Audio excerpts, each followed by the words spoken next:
Good morning, outdoor artist, and behind me you'll see the beginning of our new utility shed that we're building here in the woods next to the Quarry Road. Now, this is just the basic frame is up so far, and a couple points that I'll make. This is a basic gravel base, and at each post where the post intersects the ground, we've leveled it out so that these bases, they're called TuffBlocks, come from Lowe's. At least that's where we got them. Have to be level, and then a 4x4 post sits right in the middle of them. It gets notched out so that in this case, a 2x8 sits firmly on a notch in the post to hold that solidly. And then from behind, you see a couple of these big lag screws going in. They're not all the way through yet because there's going to be another 2x8 on the front, and once that's in place they'll be penetrated through to that one also. Now, one of the things you'll notice is I've got these blocks or boards on each of the corners, and the purpose for those is just to hold the frame square. It's a bit of a pain to get it square in the first place, so once you get it square, you're still horsing around with the frame when it's on the ground. It's not yet up on these posts, and so to keep the frame square during the various maneuvers, it's important to put some boards on. In this case I put them on each corner. I might have gotten away with just 2 corners, but I did a little overkill.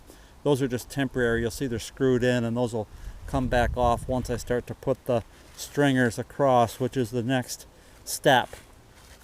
Now the stringers will be 2x6s on 16-inch centers, and then that'll be topped up with a 3/8 inch flooring, half-inch flooring, and then our plan is to get it to that point and cap it up for the winter. This is the 1st of November, and we don't expect this great weather to last forever. And then in the spring we'll continue with the walls, the roof, which is going to be a metal roof, just a simple slanted metal roof, and then board and batten for the siding. And the board and batten will be red oak, which is milled here locally, actually about 200 yards from where I'm standing. One more point that I'll make about these TuffBlocks is that they actually make a great helper, if you will, when you're working alone. I discovered this almost by accident. If you have you're trying to handle something like this 2x6 and you're doing it by yourself, it makes a nice third hand to kind of hold that up on its end so that you can do an operation in the horizontal plane. So keep that in mind. It's just a nice little helper if you have an extra one around. I've got a couple extras that come in handy for that reason, or for future projects. It's not like they're going to deteriorate. So it's a nice product. We're pleased with it so far. I'll keep you apprised as we go along, but for now, this is the Outdoor Artist, and the next step will be the stringers and the floor, and I'll bring you back for that. Well, it's the end of the day. Outdoor Artist here, and an update on the shed. The platform is basically done. The stringers are up, and a couple of points on this. There's not too much of interest here, other than I did put in the hurricane ties. Some people call them Simpson Strong Tie. I think that's a brand name, just to strengthen up each of the joists. Now it ran out, so on the far side you'll see there are none. I think I'm 6 short, so I'll grab those and put those in. No big deal. And the other thing I wanted to point out is on this end piece, you see I have this big screw in the middle, and what that is this bad boy, which is a 4-inch lag screw, construction screw I guess you call it, rated for this sort of work. this sort of environment. It's a little bit of overkill, but the only way I've been able to get these things in is to pre-drill a pilot hole. And I think because I'm going to have another 2x8 on the outside here all the way along, and this protrudes somewhat, I think what I'm going to have to do is pre-drill and then countersink a hole so that that goes flush. Take this one out and then countersink it and put it back in. But that makes a heck of a sturdy construction. So that's it for today, and we'll be back tomorrow with an update. Good morning. Outdoor Artist here, and behind me you can see the progress I've made on the shed in the woods next to the Quarry Road. Fairly obvious, but the decking is on, all the stringers are in. Turns out it's right on the money relative to level both ways, this way and also lengthwise, so I was pleased with that. There was no trim on the plywood, which means it turned out nicely in terms of fit, and I think it shows that the frame was square. So in front of you see a couple of items here. One is I'm going to sister in another 2x8 here, and so this apparatus is just a little temporary holder to hold it in place while I do a couple of operations. I'm going to be using this Loctite PL3X premium construction adhesive, and the reason I'm choosing that is I just looked it up on the internet while I was in the store, and I saw a couple reviews that said that's good, so that was my basis.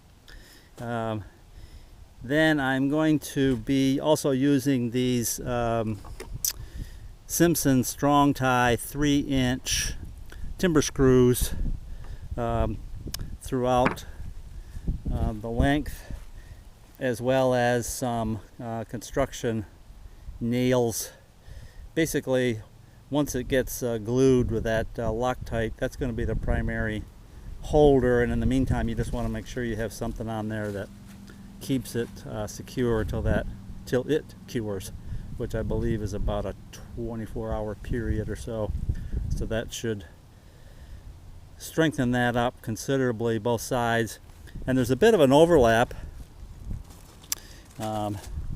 here, which I was a little concerned with at first. I had to, on that end, on the far end, I'll show you that briefly, I had to prop it up, if you will, on this TuffBlock, because I didn't want to cut the beam to make way for the TuffBlock, and that brought it up a ½ an inch.